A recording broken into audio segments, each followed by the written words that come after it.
Well, let's get into this conversation. China, Nigeria, China, Africa. But I want us to look at it, broadly before we zero in, on Nigeria, because first of all, it's China's relations with Africa, not just Nigeria. And we see that this has become a tradition for China to visit Africa, on the its very first visit for the year, compared to what you will see the Americans do or Europeans do. China seems to be taking the lead in terms of relations with Africa. Oh, okay. Let me start by saying that I am I'm neither a xenophobe or a xenophile. I'm neither a lover or a hater of China. But what I've seen over the years, following the Chinese government's strategy for development, especially Chinese government's strategy for development, is that they are very, very practical. They know what they want and they go for what they want. Let's be very honest with ourselves. In view of the fact that every schooled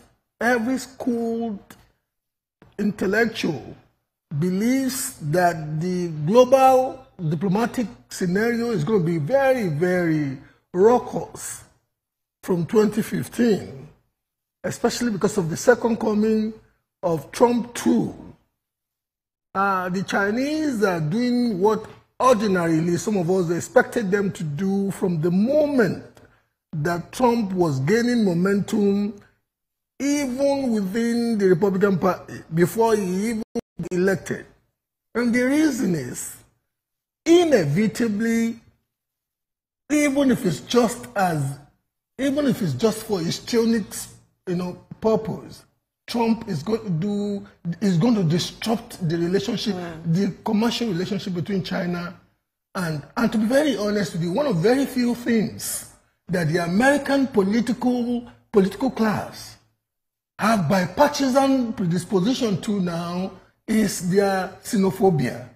There is a common hatred between the two major parties in America. So in order to cultivate other markets, in order to still make themselves very relevant internationally, in order to take advantage of the eccentricities that the new President of America will bring into the diplomatic spectrum, they're doing what everybody expects them to do. So the visit to Nigeria, they promise to increase the currency swap, the package of the currency swap, the very likelihood that they will increase the commitment for infrastructure development in Africa.